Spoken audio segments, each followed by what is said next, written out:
Salvete omnes, welcome to this video lesson on Fabulae Syrae 29. We're looking at section 1, Orpheus et Eurydice, Orpheus and Eurydice.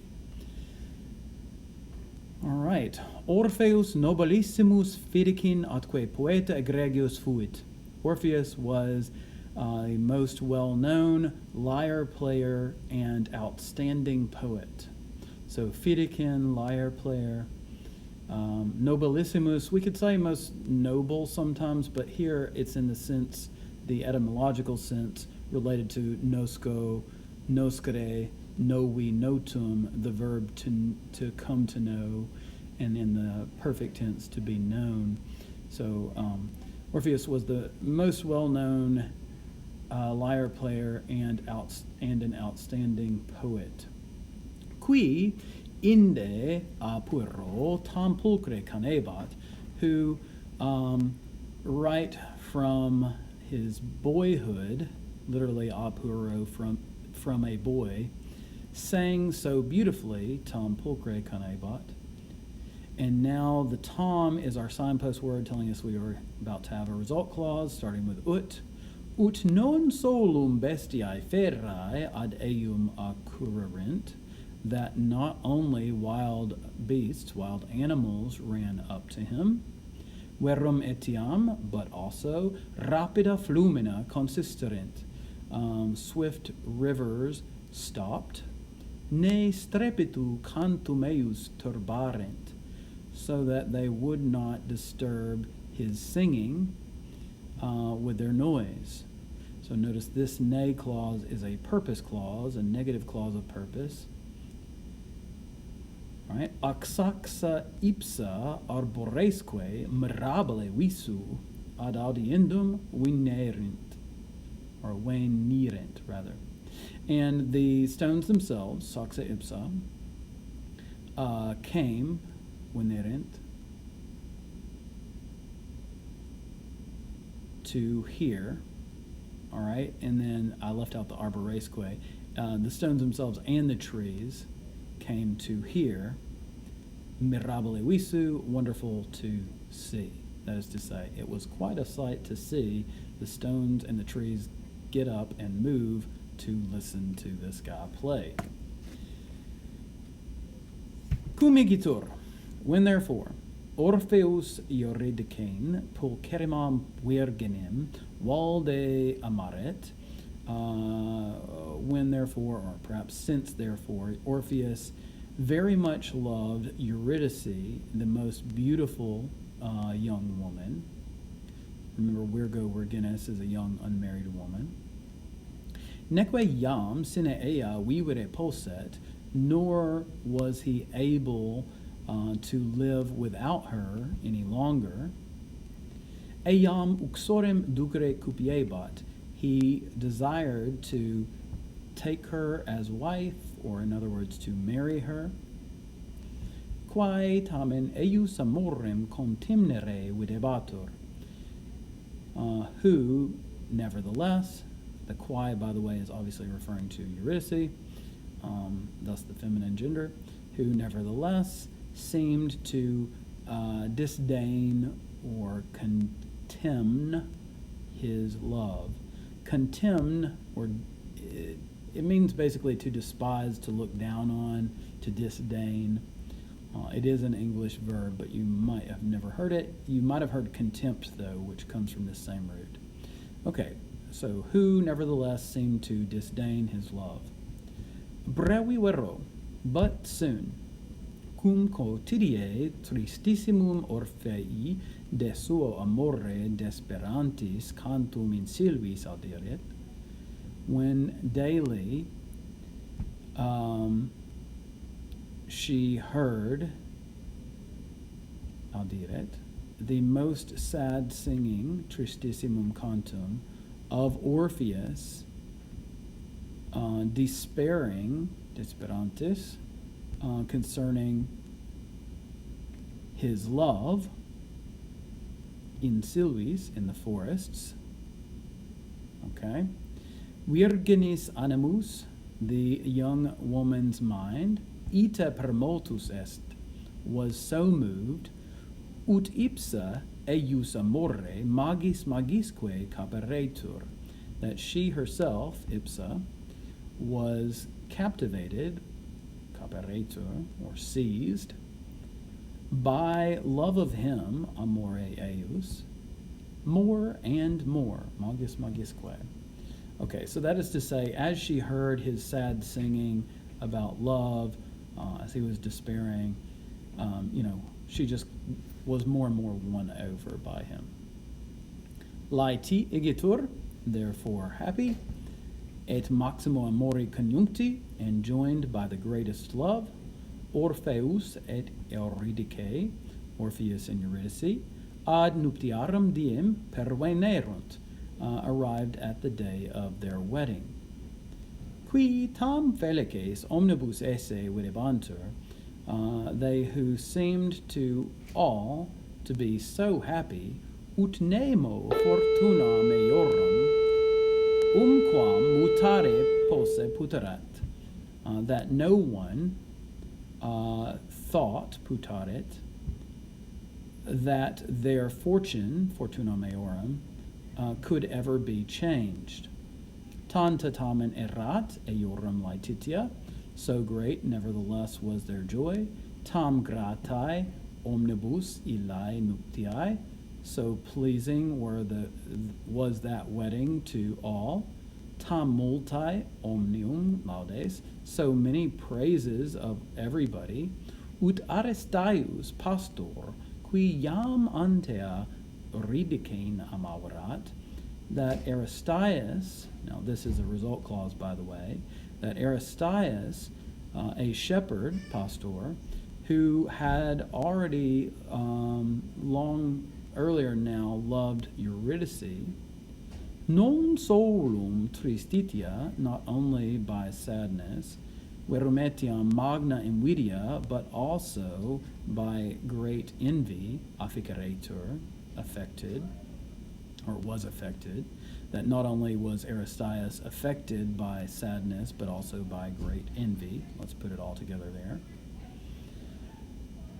Cum se nihil iam ex virgine sperare posse videret. Since he saw that he could hope for nothing now from the young woman. Cum igitur, illa in silva versaretur, therefore when she was in the forest, remember versaretur looks like was being turned around, but that in the passive, this verb is used as a synonym for basically sum.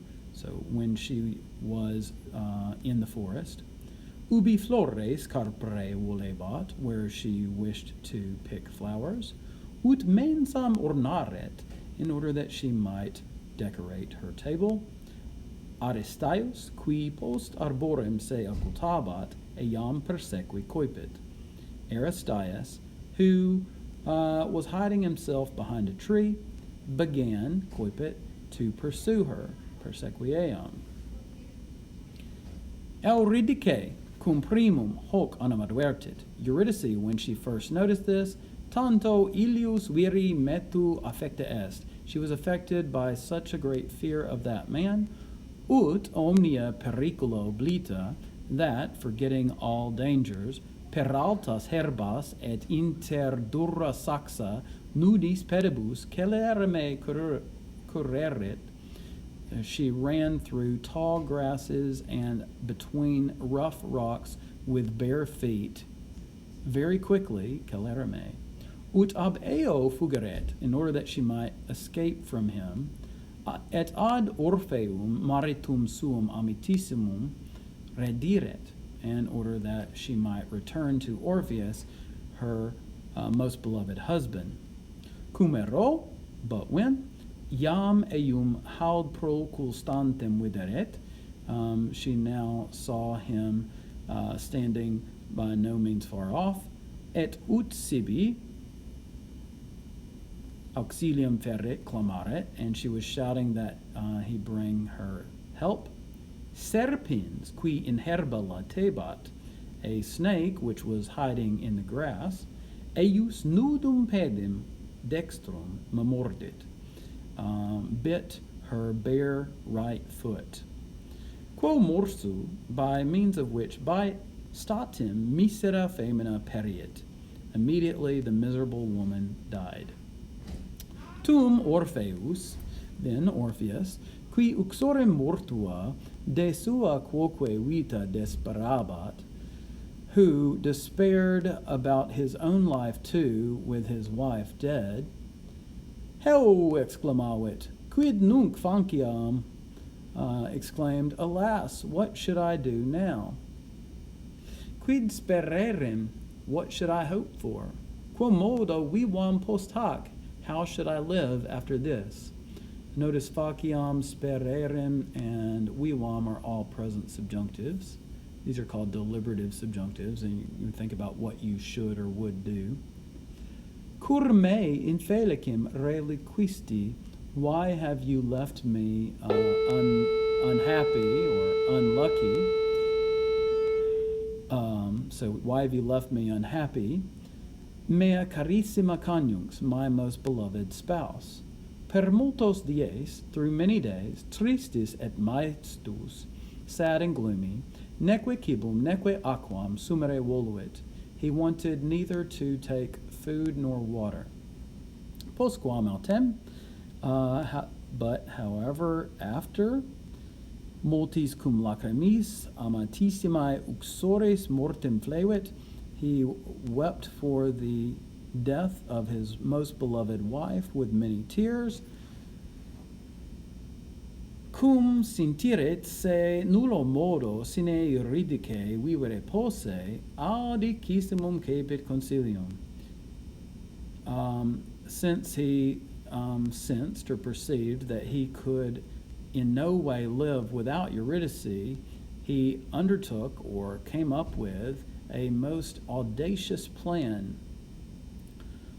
Cum enim iam parvi aestimaret vitam, for since he esteemed his life as worth so little now, parvi is a genitive of value, postquam tam iucunda sibi uxor erepta erat, after his so pleasing wife had been stolen away from him, id facere constituit, he decided to do this. Quod nemo antea conare ausus erat, this which no one had dared to try earlier. Nec ullis periculis deterrebatur, nor was he deterred or frightened away by any dangers. Ad mortuorum igitur regnum descindere voluit. Therefore, he wanted to descend to the kingdom of the dead, ut a Plutone rege inferorum, qui ibi cum Proserpina eius conjuge imperabat, peteret, ut Eurydice sibi rederetur. Okay, so he wanted to descend in order that he might seek, that's the peteret down below, from Pluto, the king of the dead, who ruled there with Proserpina, his wife, that, here's the ut Eurydice clause, that Eurydice should be returned to him. Itaque, and so, tam temerarius fuit, he was so rash, so bold, ut sumptis fidibus suis, that with his lyre taken up, atque itinere sub terra facto, and with the journey made under the earth, ad illum terribilim regem perveniret,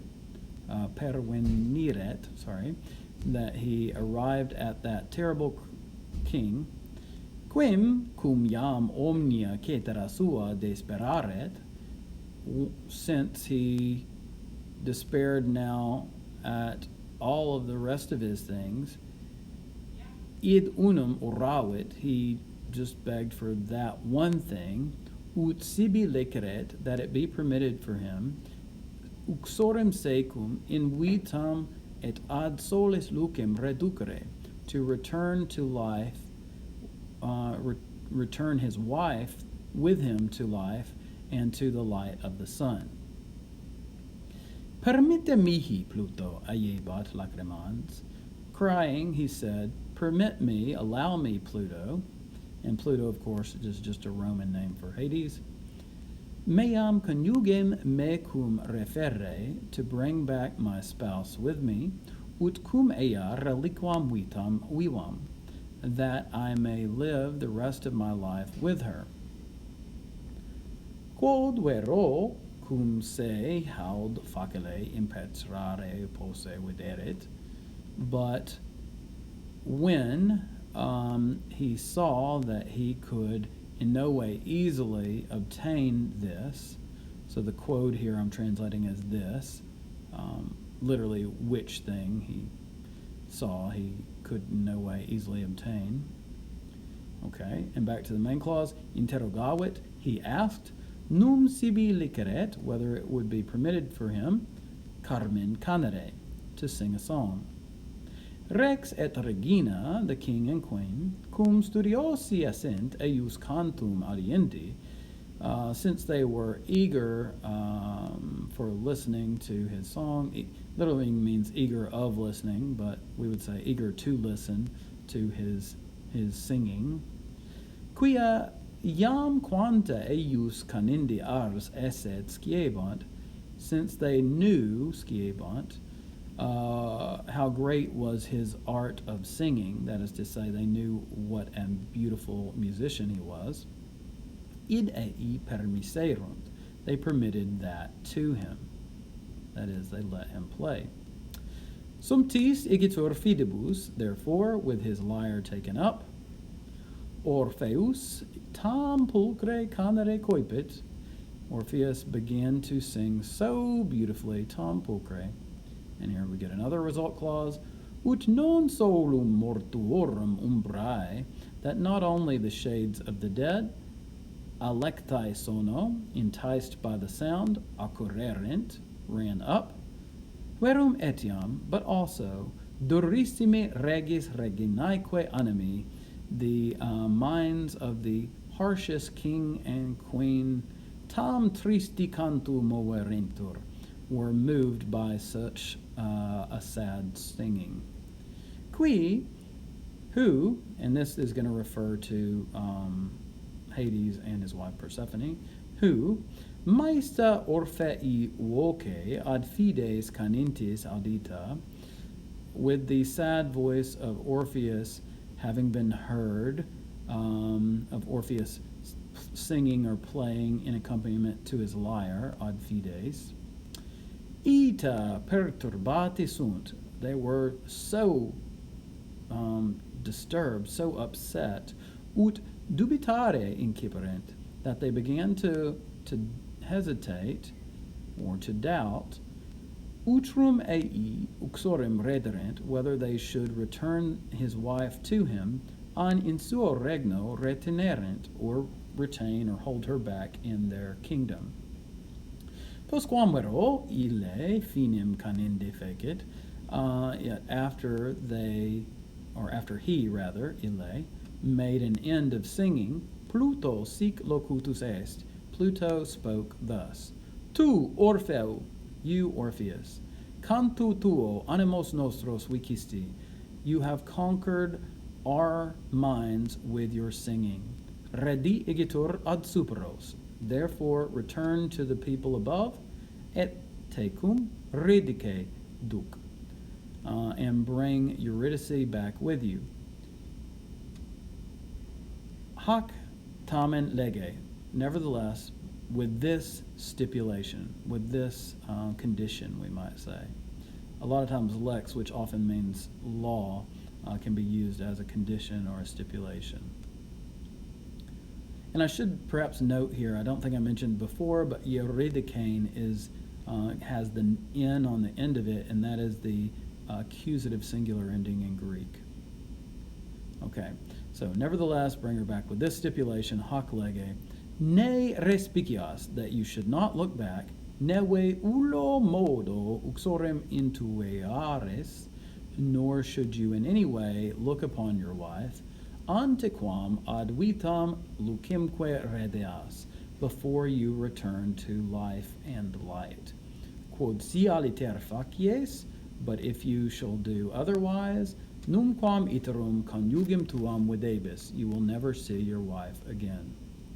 Qua lege accepta, with which stipulation having been accepted, that is to say, with this stipulation accepted, atque magna laetitia affectus, and affected by great joy, Orpheus, quim Eurydice muta sequebatur, ad superas terras redire coipit. Orpheus, whom mute or quiet Eurydice followed, began to return, coipit redire, to the upper lands, the lands above.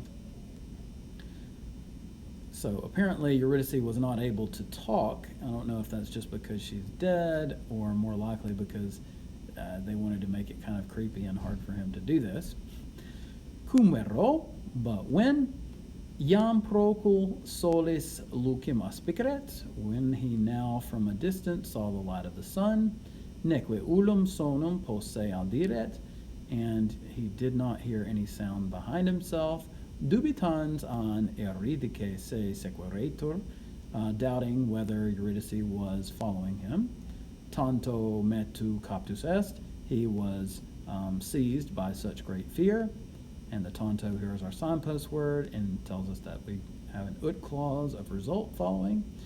Ut, that, iam desiderium uxoris rursus vedendi quo ardebat retenere non posset, that now he was not able to hold back his desire of seeing his wife again, the desire with which he was burning, quo ardebat.